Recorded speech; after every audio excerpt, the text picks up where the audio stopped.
that Nigel Paul Farage is duly elected as the Member of Parliament for the Clacton constituency. So that means 2 Reform MPs so far. The exit poll suggested there would be 13 in total. We'll obviously take his speech and hear from him in a moment or two. That's right. What's striking is that Nigel Farage is not grinning or beaming there. Here he is. You're going to hear what he says. We'll bring you Jeremy Corbyn's speech in a moment, by the way.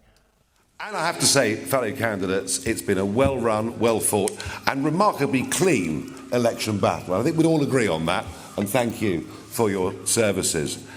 I promise that I will do my absolute best as a Member of Parliament. I had 20 years as an MEP, but it's not quite the same link or same responsibility with constituents. I will do my absolute best to put Clacton on the map. I'll do my best to bring more tourists. I'll do my best to try and bring some private investment. It's over 30 years ago that I fought my first parliamentary by-election, and I've fought lots of them over the years, and I've had big successes in European elections and perhaps less so under first past the post, which is a very demanding, very demanding problem for smaller parties. I will say this, it's 4 weeks and 3 days since I decided to come out of retirement and throw my hat in the ring. I think what Reform UK has achieved in those just few short weeks is truly extraordinary.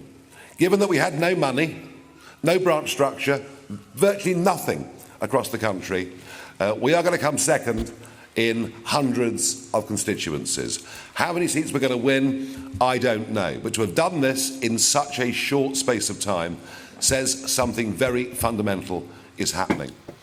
It's not just disappointment with the Conservative Party. There is a massive gap on the centre-right of British politics, and my job is to fill it. And that's exactly what I'm going to do. But it's not just what we do in Parliament as a national party that matters, it's what we do out round the country. Getting 5,000 people in that room in Birmingham last week, the energy, the optimism, the enthusiasm, the belief that Westminster is just completely out of touch with ordinary people, says to me that my plan is to build a mass national movement over the course of the next few years and hopefully be big enough to challenge the general election properly in 2029. What is interesting is there's no enthusiasm for Labour, there's no enthusiasm for Starmer whatsoever. In fact, about half of the vote is simply an anti-Conservative vote. This Labour government will be in trouble very quickly.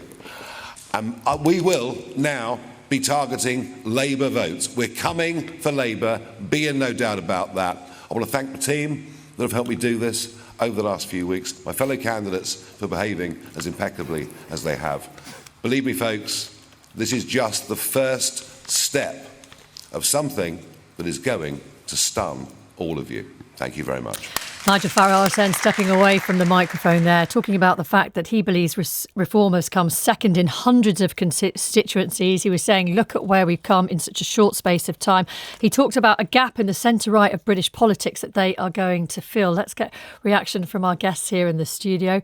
Lord Finkelstein, first of all. Well, it's interesting that he said he wants to be on the centre-right of politics, because my diagnosis is the correct thing for him to do is move to the left to capture these votes that he's after.